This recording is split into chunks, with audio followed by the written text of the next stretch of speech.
Cumprimento a todos os meus irmãos com a paz de Jesus. Seja bem-vindo ao estudo da lição número 10, a aliança e o modelo. Antes de começar, vamos orar. Pai querido que estás nos céus, aqui estamos na tua presença para te adorar, porque só o Senhor é Deus no céu e na terra. Deus de Abraão, de Isaque e de Jacó, o nosso Deus. Pedimos em nome de Jesus que o Senhor derrame o Espírito Santo sobre nós. Que o Espírito Santo abra a nossa mente para entendermos a tua palavra em nome de Jesus. Amém, Senhor. A aliança e o modelo. E o verso áudio, Moisés foi e transmitiu ao povo todas as palavras do Senhor e todos os estatutos. Então todo o povo respondeu a uma voz e disse: tudo que o Senhor falou, nós faremos. Êxodo 24, verso 3. Como o nosso Deus, Criador e Redentor, o Senhor desejava estar com o seu povo e habitar no meio dele. Deus nos criou para vivermos em profunda comunhão com Ele, em profundo relacionamentos significativos com outras pessoas. Só podemos construir com tempo e dedicação.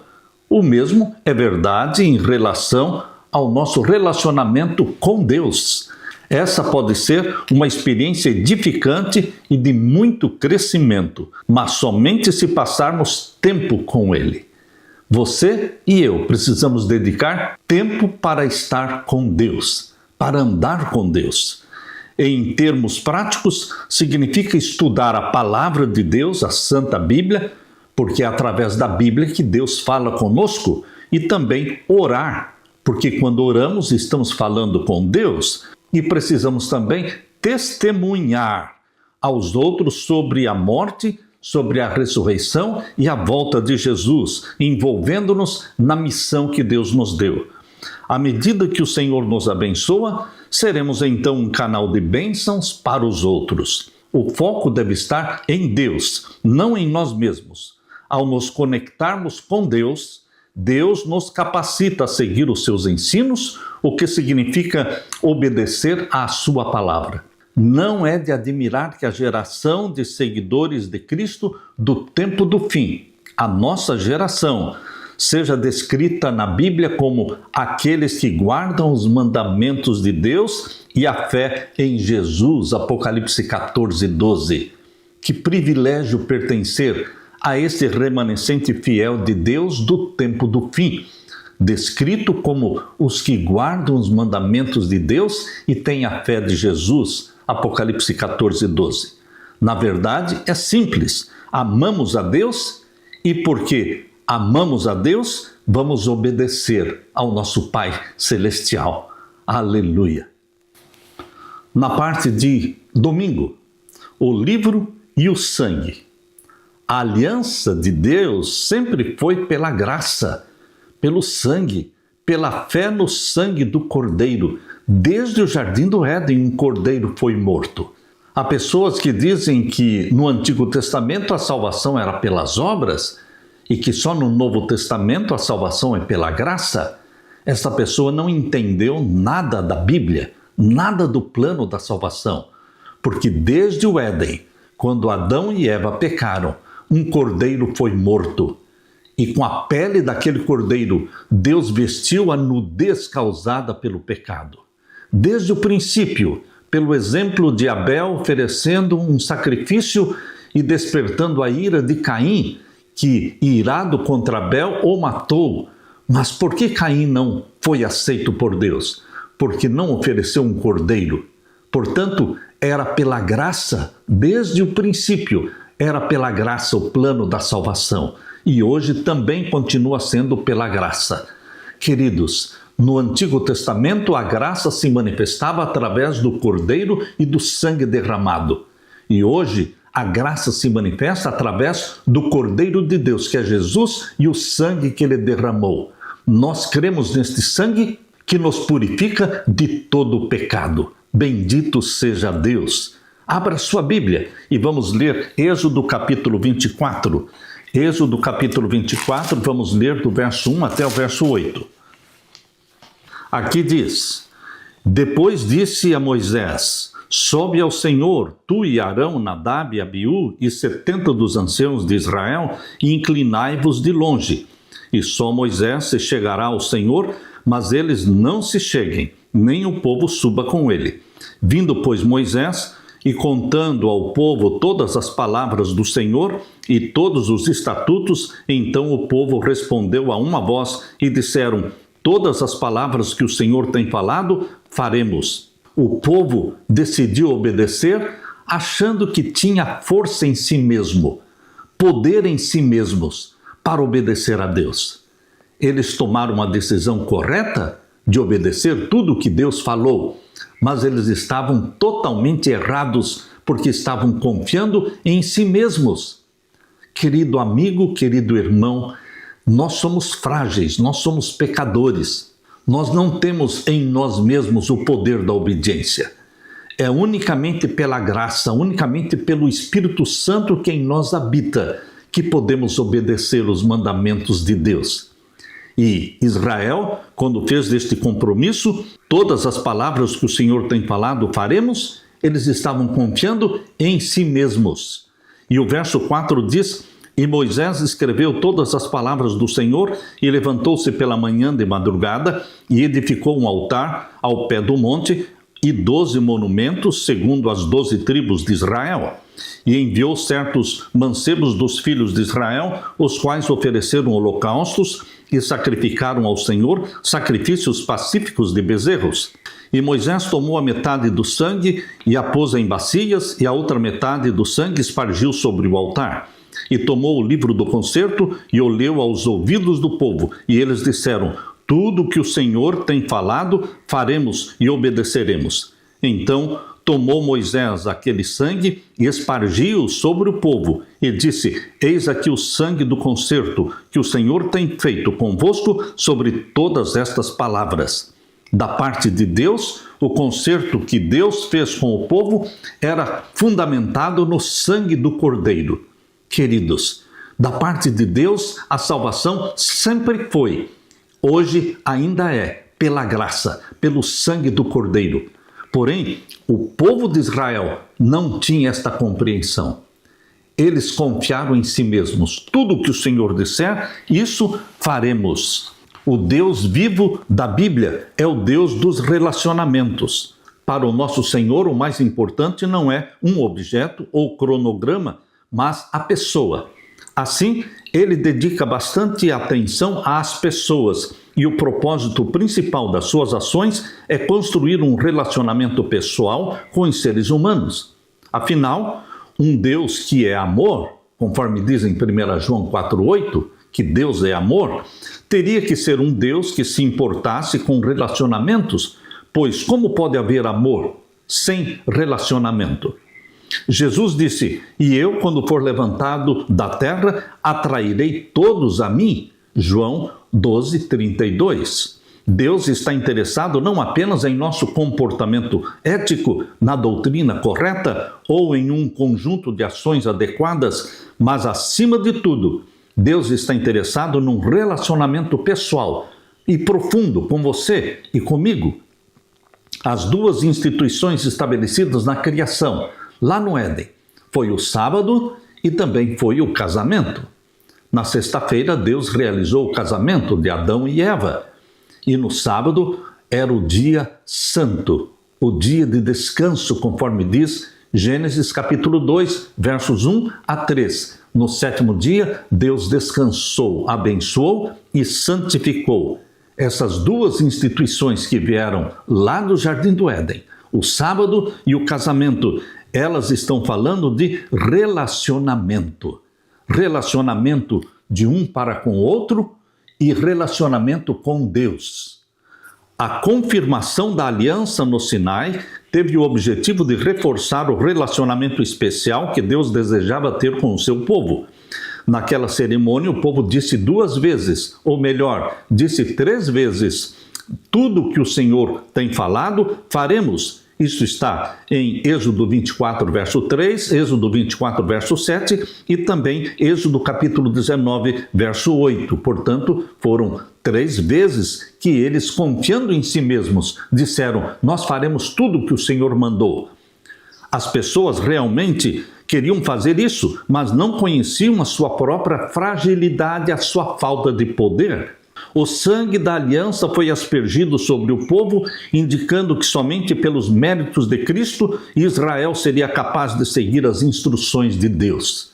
Hoje, unicamente pelo sangue de Jesus, você e eu podemos obedecer.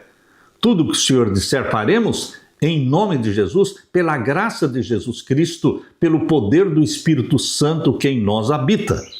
Muitas vezes não queremos aceitar que a nossa natureza humana seja frágil, vulnerável e completamente pecaminosa. Mas somos assim, somos pecaminosos, somos frágeis, incompetentes, incapazes de obedecer. Temos uma tendência inerente ao mal. Para sermos capazes de fazer o bem, precisamos de receber uma ajuda de fora de nós mesmos. Uma ajuda que venha de cima, do poder do Espírito Santo que Jesus derrama sobre você. Essa ajuda vem somente do alto, do poder de Deus, da sua palavra e do Espírito Santo. E mesmo com tudo isso à nossa disposição, facilmente podemos cair. Você conhece a fragilidade que você e eu temos. É por isso que um relacionamento pessoal e próximo com Deus era tão essencial para o povo daquele tempo, lá no Sinai, e é importantíssimo também hoje o relacionamento com Deus. Dependemos desse relacionamento, dependemos desta graça, dependemos do Espírito Santo que Jesus derrama sobre nós. A promessa que o povo fez, tudo que o Senhor disser, isso faremos, foi feita e foi quebrada, porque confiaram em si mesmos, e não existe salvação pelas obras. Mas esta promessa, tudo que o Senhor disser, isto faremos, poderá ser feita hoje, se confiarmos em Deus, conscientes da nossa incapacidade, conscientes da nossa pecaminosidade, mas confiantes, inteiramente confiantes na graça de Deus, no sangue de Jesus Cristo e no Espírito Santo que em nós habita. Aleluia! Na parte de segunda-feira, vendo a Deus. Que privilégio ver a Deus! Não viram a Deus face a face, mas viram a manifestação da glória de Deus ali no Sinai. Abra sua Bíblia e vamos ler então o capítulo 24 de Êxodo e agora os versos 9 até o verso 18.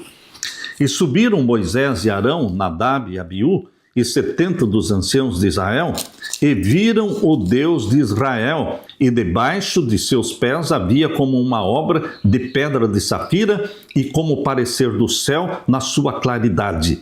Aqui diz que eles viram o Deus de Israel. Eles viram as manifestações poderosas de Deus ali no Monte Sinai. Porém, ele não estendeu a sua mão sobre os escolhidos dos filhos de Israel, mas viram a Deus e comeram e beberam, além de ver as manifestações divinas, as teofanias, eles também comeram e beberam. Tiveram ali uma refeição. Queridos, é isso que Jesus está dizendo em Apocalipse 3:20. Eis que eu estou à porta e bato. Se alguém ouvir a minha voz e abrir a porta, eu entrarei e cearei com ele. Uma refeição com o nosso Deus. Queridos, aqui diz o verso 12. Então disse o Senhor a Moisés: sobe a mim ao monte e fica lá, e dar-te-ei tábuas de pedra e a lei e os mandamentos que tenho escrito para os ensinar.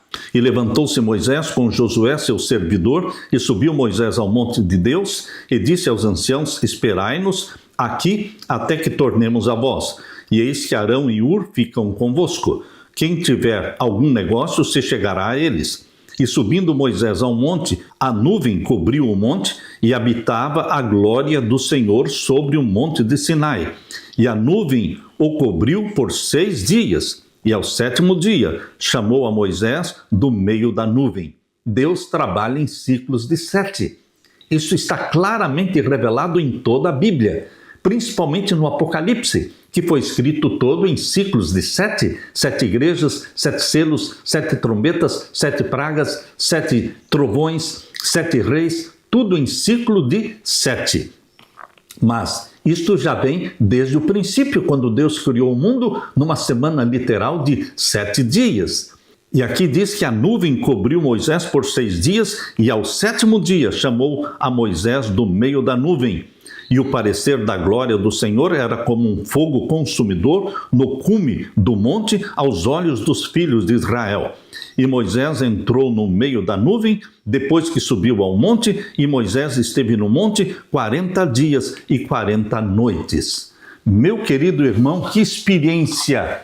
Não só o povo de Israel, mas especificamente Moisés, ele teve na presença de Deus sem comer e sem beber por 40 dias e 40 noites, vivendo na presença de Deus.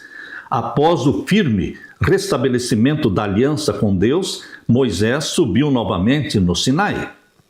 No início da subida, Moisés não estava sozinho, ele teve a excelente companhia de 73 líderes israelitas. Para os líderes, aquela foi a experiência suprema. Eles viram a Deus, o que nós chamamos de teofania, e 2 vezes o texto destaca essa realidade surpreendente. Foi também um momento para que os líderes, comendo juntos, selassem aliança com Deus. Foi um banquete e o Senhor foi o anfitrião. Os líderes foram muito honrados por Deus. No Oriente Médio, nos tempos bíblicos e até certo ponto hoje ainda, fazer uma refeição juntos era uma experiência muito importante, de grande honra e privilégio. Era um momento de oferecer perdão e formar vínculos de amizade. Significava que as pessoas estavam disponíveis para as outras e permaneceriam juntas em tempos de crise e dificuldades. Ao comer juntos, eles prometiam umas às outras, mesmo sem palavras, que se algo acontecesse a uma parte, a outra tinha o dever de vir e ajudar. Ser convidado para uma refeição era um tratamento especial que não era estendido a todos. Ao mesmo tempo, recusar um convite era um dos piores tipos de insultos.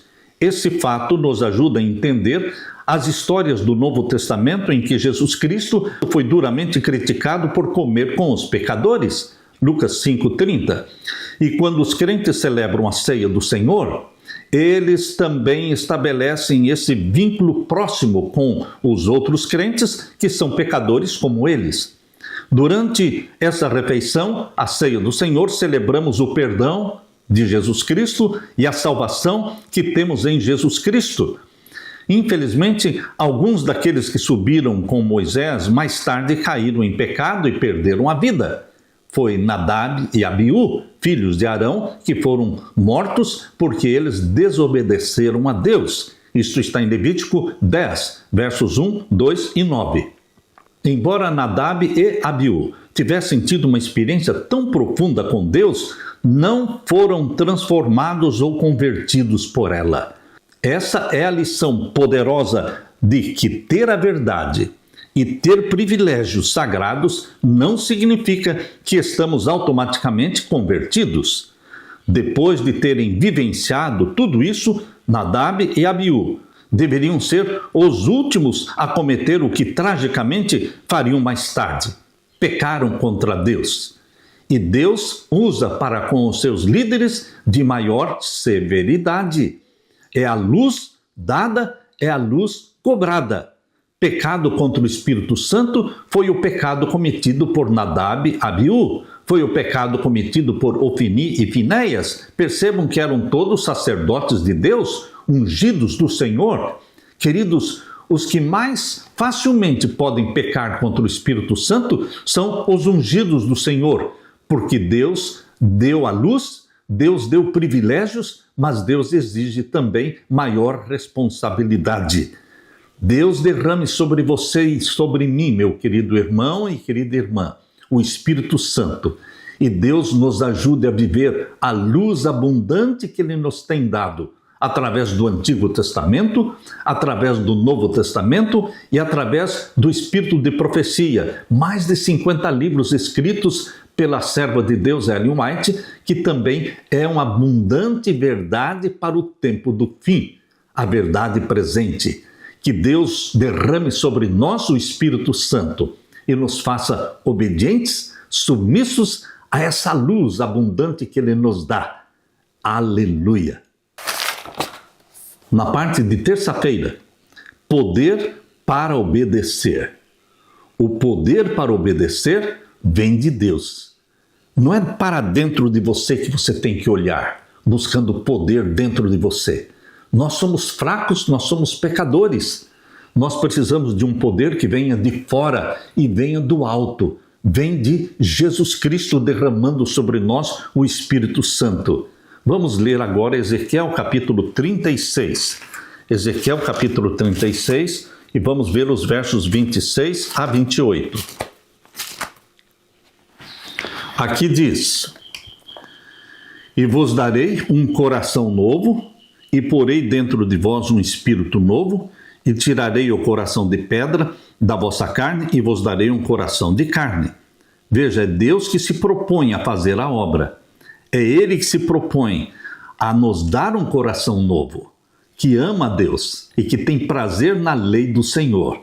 Este coração novo é a conversão, é a salvação, é a santificação, é o coração novo. Porei dentro de vós um espírito novo, o Espírito Santo. Deixaremos de ser guiados pelo espírito maligno e seremos guiados e possuídos pelo Espírito Santo. Por isso diz: eu colocarei dentro de vós um espírito novo. Tirarei o coração de pedra, que não ama a Deus, que não guarda os mandamentos de Deus, que é inimigo de Deus. Tirarei o coração de pedra e vos darei um coração de carne. Porei dentro de vós o meu espírito. Que espírito? O Espírito Santo, o Espírito de Deus. Meu querido irmão, desde sempre, desde o Antigo Testamento, aliás, desde Gênesis capítulo 1, verso 2, já no segundo verso da Bíblia, fala do Espírito de Deus pairando sobre a face do abismo. Portanto, meu querido irmão, o Espírito de Deus sempre esteve presente com o Pai e com o Filho. Muitos pensam que o Espírito Santo é o próprio Jesus Cristo. Não, meu querido irmão. O Espírito Santo é o representante de Jesus Cristo despojado da personalidade humana. Mas o Pai é o Pai, o Filho é o Filho e o Espírito da divindade, o Espírito de Deus, é chamado Espírito Santo. Meu querido irmão, Deus age em você, em mim, Ele vive em nós através do Espírito Santo. E porei dentro de vós o meu espírito, e farei que andeis nos meus estatutos, e guardeis os meus juízos, e os observeis. Por que é possível? Por que seria possível obedecer os estatutos de Deus, guardar as suas leis, guardar os seus mandamentos, guardar o sábado? Por que é possível? Porque Deus colocou dentro de nós um espírito chamado Espírito Santo, o Espírito de Deus. E porei dentro de vós o meu espírito, e farei que andeis nos meus estatutos, e guardeis os meus juízos, e os observeis. E habitareis na terra que eu dei a vossos pais, e vós me sereis por povo, e eu vos serei por Senhor. Deus habita em você e em mim através do Espírito Santo. Em 3 ocasiões, os israelitas declararam fervorosamente que obedeceriam a Deus. Tudo que o Senhor disser, isso faremos. Êxodo 19:8, Êxodo 24:3 e verso 7. A obediência é importante para Deus, mesmo que a Bíblia ensine que nós, seres humanos, somos frágeis, deteriorados e pecadores. Essa triste verdade foi revelada não apenas na história do antigo Israel, mas pela história do povo de Deus ao longo dos séculos. Como então podemos seguir a Deus fielmente? A boa notícia é que o que Deus ordena, Ele nos capacita a fazer. Deus não manda você obedecer os 10 mandamentos por si mesmo. Não. Ele manda você obedecer e dá o poder. Ele dá a capacitação, que é o Espírito Santo vivendo em você. Essa ajuda não está dentro de você, mas vem de fora, permitindo-nos fazer o que Deus requer. É obra de Deus em nós, No cerne do seu resumo teológico, Ezequiel deixa essa verdade bastante clara. Somente Deus pode realizar um transplante de coração, tirando o coração de pedra e colocando um coração de carne. Ele o faz removendo o nosso coração de pedra e substituindo-o por um coração sensível de carne. Josué lembrou ao seu público: vocês não têm condições de servir ao Senhor. Josué 24:19. Podemos decidir seguir a Deus? Esse é o nosso papel. Temos que fazer a escolha de nos render a Ele momento a momento, dia após dia. E isso porque não temos o poder de colocar em prática nem mesmo nossa escolha consciente de servi-lo. Mas quando entregamos nossas fraquezas a Deus, Ele nos tornará fortes. Foi Paulo que escreveu: quando sou fraco, então é que sou forte. 2 Coríntios 12:10. Reconhecendo nossa fragilidade, nossa incapacidade para obedecer, vamos buscar de Jesus Cristo o poder, depender de Jesus Cristo e do Espírito Santo que em nós habita. Por isso Paulo disse: quando eu reconheço a minha fraqueza, então eu sou forte, porque recebo de fora de mim, daquilo que vem de Deus, do céu, o Espírito Santo. Em Ezequiel capítulo 36, verso 24 a 30, nós lemos, abra sua Bíblia, Ezequiel capítulo 36, versos 24 a 30. E vos tomarei dentre as nações, e vos congregarei de todos os países, e vos trarei para a vossa terra. Então espalharei água pura sobre vós, e ficareis purificados de todas as vossas imundícias, e de todos os vossos ídolos vos purificarei. Deus se propõe fazer a obra. Ele diz: eu vou escolher vocês dentre todas as nações, eu vou juntá-los, eu vou espalhar água sobre vocês para purificá-los, para lavá-los de todas as imundícias, de todos os vossos pecados. Vou tirar de vocês os ídolos e vos purificarei. É obra de Deus de chamar, de limpar, de nos cobrir com o manto da justiça de nosso Senhor Jesus Cristo. Deus foi quem tirou as folhas de figueira de Adão e Eva. Eles se vestiram de folhas de figueira quando pecaram. Deus arrancou as folhas de figueira. Deus os vestiu com a pele do cordeiro. Deus é que faz tudo em todos. Só permita que Deus faça esta obra. Permita que Deus o purifique. Permita que Deus o cubra com a graça. Então vos darei um coração novo e porei dentro de vós um espírito novo, o Santo Espírito de Deus. Deus traz de volta, Deus purifica, Deus tira, Deus dá, Deus põe, Deus faz com que você possa observar fielmente a sua lei. É Ele que dá o poder para obedecer. O que Ele está fazendo, você fará. Ele se identifica com você e se você se conectar intimamente com Ele, as ações dele serão suas ações. A união entre Deus e você será dinâmica, será poderosa e vibrante.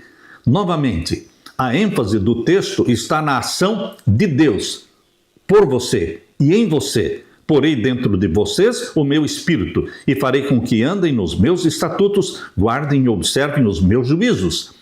Ezequiel 36, 27.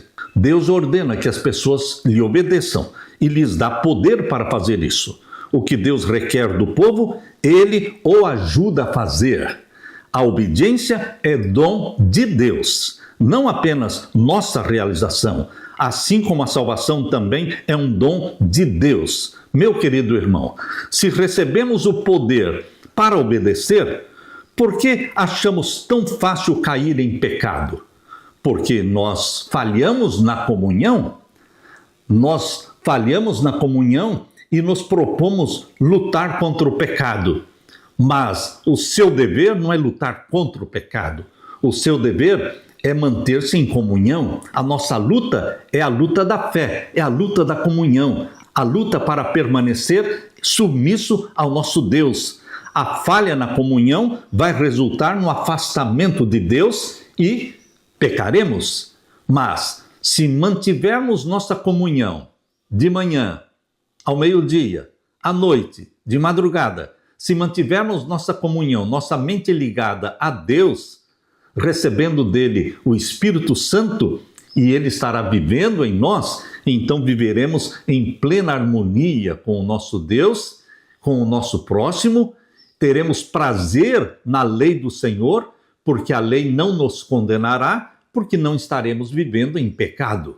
E se pecarmos? Se pecarmos, temos um advogado junto com o Pai. 1 João capítulo 2, verso 1, Deus escreveu: filhinhos, eu vos escrevo para que não pequeis, mas se todavia pecarem, temos um advogado junto ao Pai, Jesus Cristo, o justo.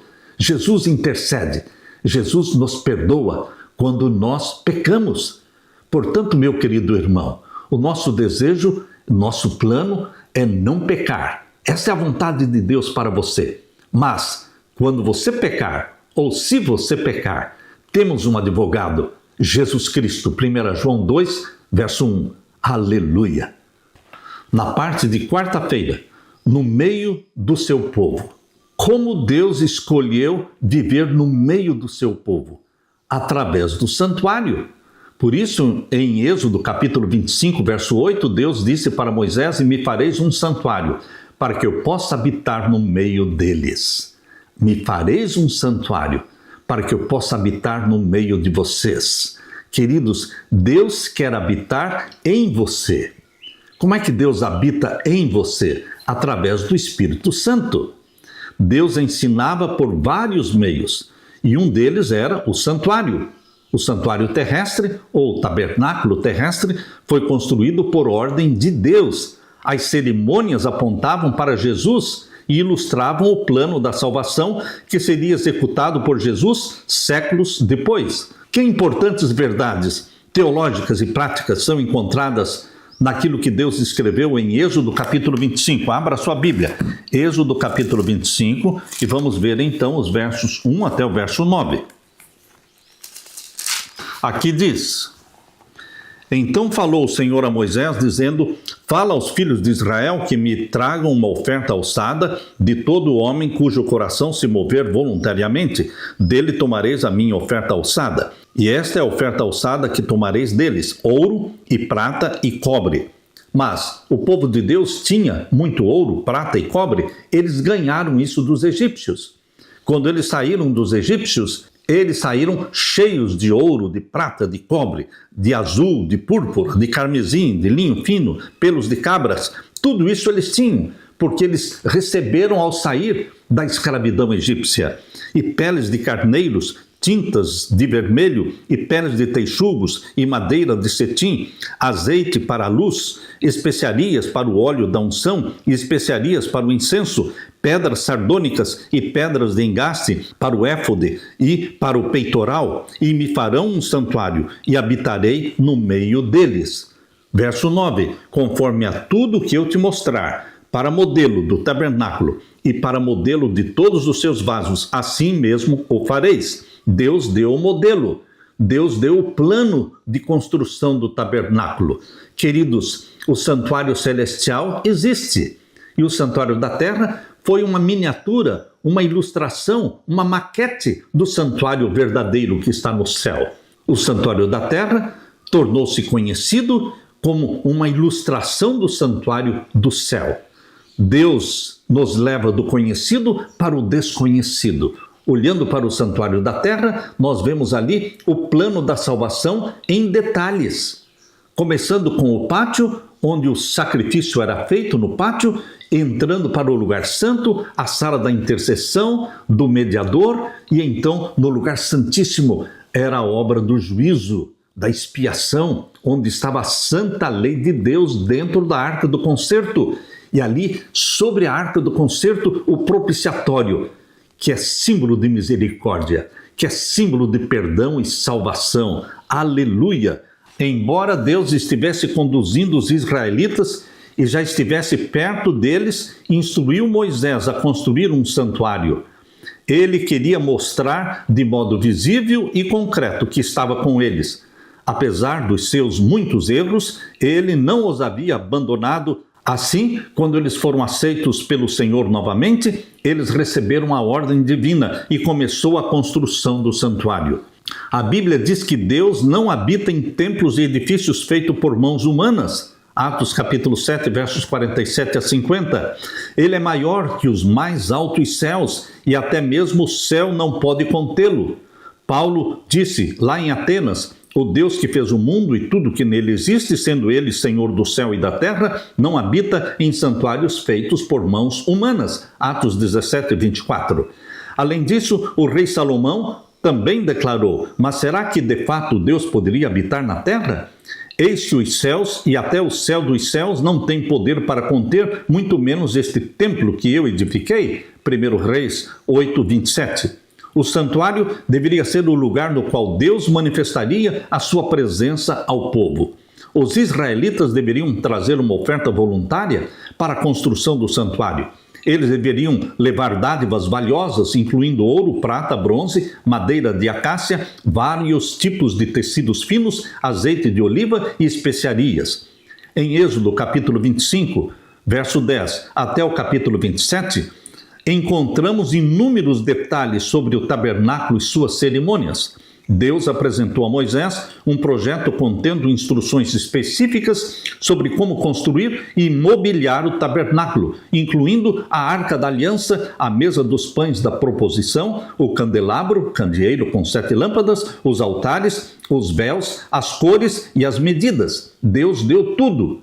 Moisés teve que construir o tabernáculo de acordo com o modelo que Deus deu para ele no monte. Êxodo 25, verso 9. Refletindo o santuário celestial. Existe um santuário no céu. Hebreus capítulo 8, abra sua Bíblia. Hebreus capítulo 8, vamos ver então o verso 1.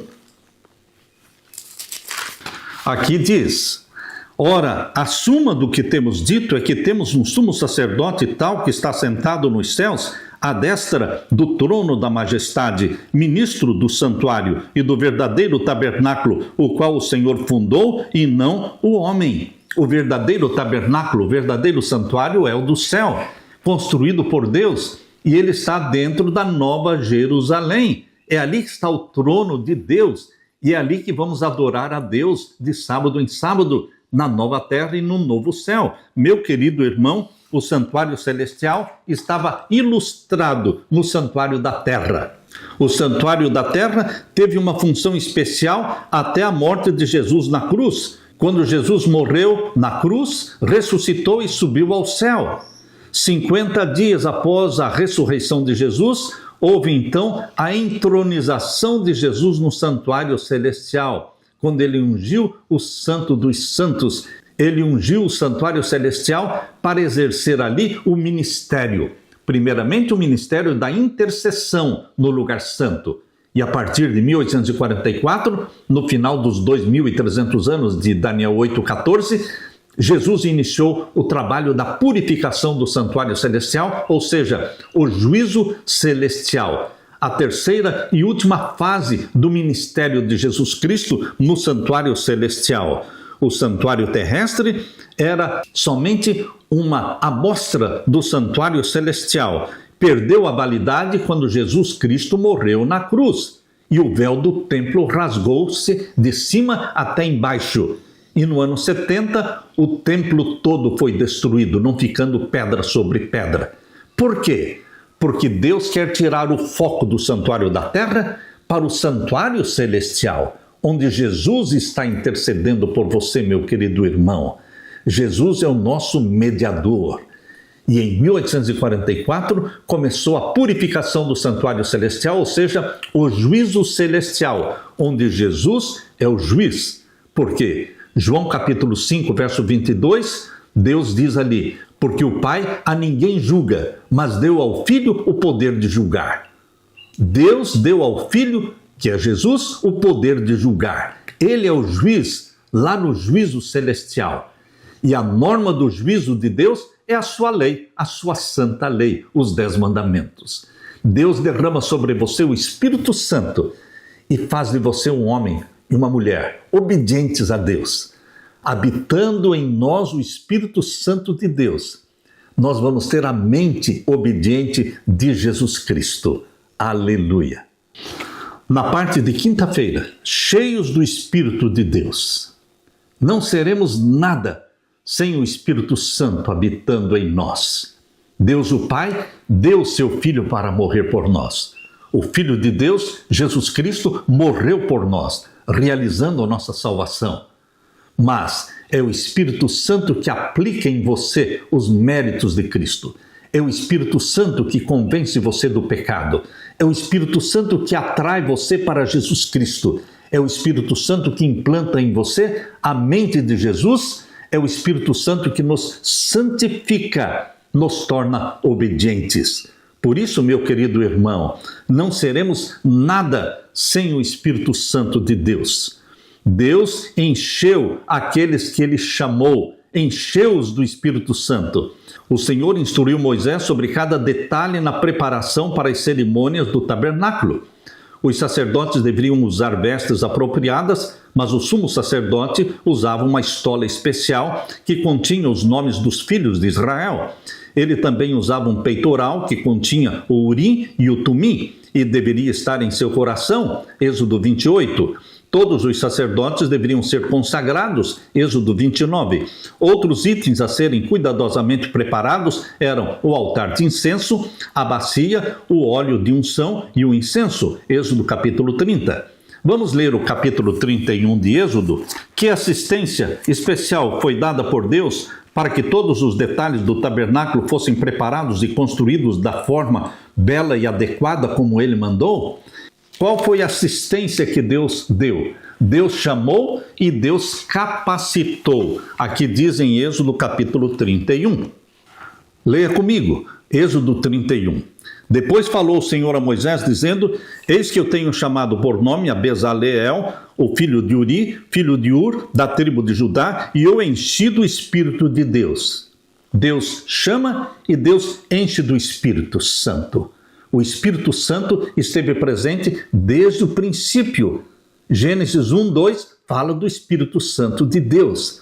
Todo o Antigo Testamento fala do Espírito Santo de Deus, antes da encarnação do nosso Senhor Jesus Cristo. Portanto, está claro aí o Pai, o Filho e o Espírito Santo. Meu querido irmão, no Antigo Testamento, o Espírito Santo era derramado de forma específica sobre aqueles que Deus chamava.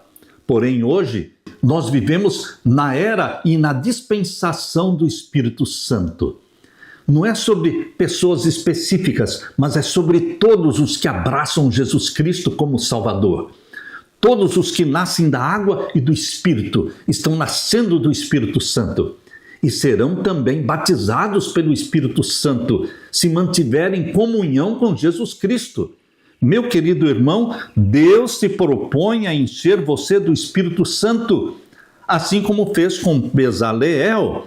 E aqui diz o verso 3: E eu enchi do Espírito de Deus, de sabedoria, de entendimento, de ciência e em todo o artifício. De onde vem então a sabedoria? Do Espírito Santo, para inventar invenções e trabalhar em ouro, em prata e em cobre. E o verso 5: E em lavramento de pedras, para engastar, e o artifício de madeira, para obrar em todo o labor. E eis que eu tenho posto com ele a Aholiabe, filho de Aizamaque, da tribo de Dan, e tenho dado sabedoria ao coração de todo aquele que é sábio de coração, para que façam tudo o que tenho ordenado.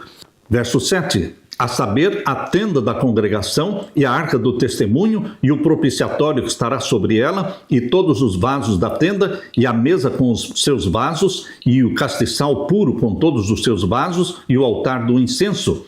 Tudo que Deus ordenou a fazer, toda a mobília do tabernáculo, Deus capacitou os homens para fazerem. Deus deu dons. E o verso 11, e o azeite da unção e o incenso aromático para o santuário farão conforme a tudo que tenho mandado. Deus manda, mas Deus não deixa por sua conta. Ele capacita, Ele habilita. Assim era naquele tempo, assim é hoje. Deus disse: se me amardes, guardareis os meus mandamentos. João capítulo 14, verso 15. Deus está pedindo que você guarde os mandamentos dele. Mas não somente isso, Ele capacita, Ele derrama sobre você o Espírito Santo. E agora lemos no Êxodo 31, verso 13. Tu, pois, fala aos filhos de Israel, dizendo: certamente guardareis os meus sábados, porquanto isso é um sinal entre mim e vós nas vossas gerações, para que saibais que eu sou o Senhor que vos santifica. Algumas pessoas pensam que o sábado foi dado só para o povo de Israel. Não, meu querido irmão. O sábado foi dado no Jardim do Éden, antes de existir Israel, antes de existir qualquer judeu, lá no Jardim do Éden. Gênesis 2, 1 a 3. Mas aqui está falando de Israel porque Deus escolheu Israel para ser o povo escolhido, aqueles que pregariam o evangelho para o mundo todo. E hoje vivemos no Novo Testamento, que o Israel espiritual é todo aquele que abraça Jesus como Salvador e é salvo pelo sangue de Jesus Cristo. Eles se constituem o Israel espiritual de Deus no Novo Testamento. É aquilo que Deus pediu de Israel no passado, pede para o Israel moderno hoje. Por isso aqui está dizendo no capítulo 31, verso 13: certamente guardareis os meus sábados, porquanto isso é um sinal entre mim e vós nas vossas gerações, para que saibais que eu sou o Senhor que vos santifica. É Deus que nos santifica. Primeiro Ele nos justifica, Ele nos perdoa pelo sangue de Jesus. E depois Ele nos santifica, fazendo com que o Espírito Santo habite em você. Tudo é obra de Deus. Verso 14: portanto guardareis o sábado, porque santo é para vós. Aquele que o profanar certamente morrerá, porque qualquer que nele fizer alguma obra, aquela alma será extirpada do meio do seu povo. 6 dias se fará obra, porém o 7º dia é o sábado do descanso, santo ao Senhor. Qualquer que no dia do sábado fizer obra, certamente morrerá. Esse mandamento é válido. Mas como é que as pessoas estão trabalhando sábado e não são mortas? Elas serão mortas no final, no juízo final. Queridos, Deus não muda, mas Deus ainda quer que você viva em comunhão com Ele e que você seja obediente aos mandamentos dEle. E Deus derrama sobre você o Espírito Santo para dar para você um coração obediente. Agora o verso 15: 6 dias se fará a obra, porém o 7º dia é o sábado do descanso, santo ao Senhor. Qualquer que no dia do sábado fizer obra, certamente morrerá. Guardarão, pois, o sábado os filhos de Israel, celebrando o sábado nas suas gerações, por concerto perpétuo. Entre mim e os filhos de Israel será um sinal para sempre, porque em 6 dias fez o Senhor os céus e a terra, e ao 7º dia descansou e restaurou-se. E agora o verso 18: e deu a Moisés, quando acabou de falar com ele no Monte Sinai, as 2 tábuas do testemunho, tábuas de pedra, escritas pelo dedo de Deus. Deus escreveu os 10 mandamentos. Não foi só para judeu. Matar, roubar, adulterar não é um mandamento só para os judeus. É um mandamento para toda a família humana. Em qualquer país do mundo em que você matar, roubar, adulterar, desonrar o pai e a mãe, você será visto como um desobediente, um rebelde. Deus deu a sua santa lei para a família humana toda. Mas Israel foi incumbido de guardar e preservar a santa lei de Deus como o povo escolhido de Deus. Mas vindo Jesus Cristo e estendendo a salvação para o mundo inteiro, Deus então formou um Israel espiritual. Todos aqueles que abraçam a Jesus como Salvador, eles fazem parte do Israel do Novo Testamento. E a santa lei de Deus será escrita na sua mente, no seu coração, através do Espírito Santo. Primeiramente, Deus escreveu em tábuas de pedra. Agora o Espírito Santo escreve os mandamentos de Deus no seu coração, na sua mente. Meu querido irmão, aqui está. Ele enche você do Espírito Santo. Pela primeira vez nas Escrituras, lemos que Deus encheria alguém com o Espírito Santo. O que significa? Bezaleel foi capacitado para realizar uma obra artística no tabernáculo e foi enchido, ou seja, capacitado com novas habilidades, entendimento e conhecimento sobre o trabalho necessário. Além disso, Deus deu a Oliabe e muitos outros artesãos o mesmo espírito para auxiliar nessa tarefa. No meio de toda essa criatividade, o sábado é apresentado como sinal de Deus que nos santifica. Ele é quem nos santifica. Isso significa que a observância do 4º mandamento está associada à santificação. Por isso Deus disse, também lhes dei os meus sábados para servirem de sinal entre mim e eles, para que soubessem que eu sou o Senhor que os santifica. Ezequiel capítulo 20, verso 12. O sábado é um lembrete de que o Senhor não é apenas nosso Criador, Ele também é Redentor nosso e Ele também nos santifica. Ele transforma as pessoas por sua presença, que em nós habita. Por meio do seu Espírito e da sua palavra, crescemos para refletir um caráter de amor, bondade, altruísmo e perdão. A maior dádiva que Deus deu para Moisés foi o Decálogo. Êxodo 31, 18. Ele próprio escreveu e deu as 2 tábuas de pedra com os 10 mandamentos. Essas tábuas deveriam ser colocadas no Santíssimo do Santuário Terrestre. Esta lei de Deus está no Santíssimo do Santuário Celestial. Abra sua Bíblia em Apocalipse capítulo 11 e o verso 19. Apocalipse capítulo 11 e o verso 19. Aqui diz, e abriu-se no céu o templo de Deus. Existe um templo no céu, santuário celestial. E a arca do seu concerto foi vista no seu templo. A arca do concerto que existia no santuário da terra, no Santíssimo, também existe no santuário celestial, no Santíssimo. E o que existia dentro da arca do concerto? Os 10 mandamentos. Por isso, quando nós lemos em Apocalipse 11, 19, abriu-se no céu o templo de Deus e a arca do seu concerto foi vista no seu templo, nós entendemos que a lei de Deus não foi destruída. Deus não muda. Acabou o santuário da terra porque era uma miniatura, ilustração do santuário do céu.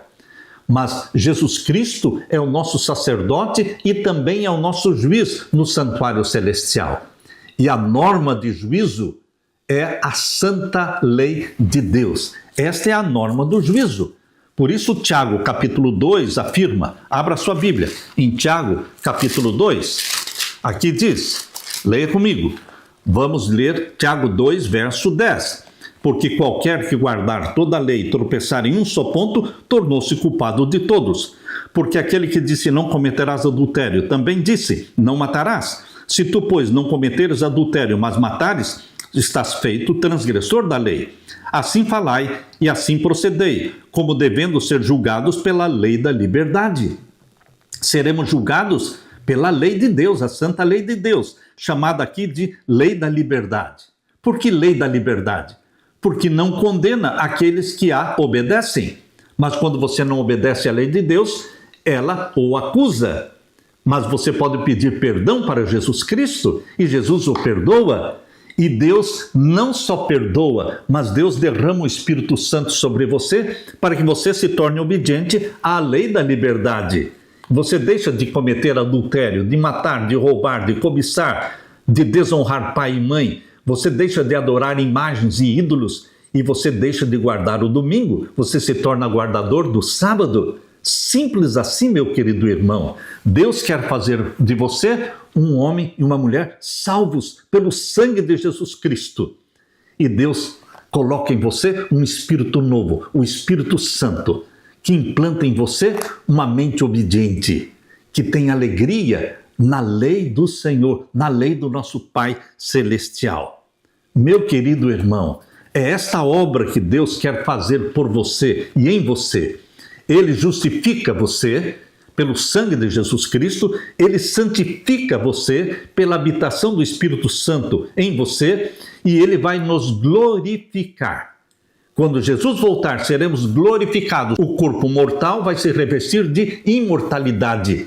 Seremos glorificados. Por isso, meu querido irmão, Jesus é quem faz a obra de justificar, perdoar, santificar e glorificar. Só que a glorificação será realizada na vida daqueles que passaram pela justificação, passaram pela santificação e estão prontos para serem glorificados e arrebatados para o céu. Você está sendo chamado por Deus para passar por essas 3 fases: justificação, santificação e glorificação. Deus derrame sobre você o Espírito Santo. Amém. Deixe-me orar com você. Pai querido que estás nos céus, obrigado porque Jesus é quem nos perdoa, nos justifica. Obrigado, Senhor, porque o Senhor é quem nos santifica, derramando sobre nós o Espírito Santo.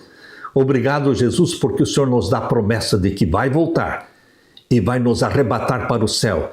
E o nosso corpo mortal se tornará imortal pela Tua graça. Seremos glorificados. Volte logo, querido Jesus. É o que nós imploramos em Teu nome. Amém e amém.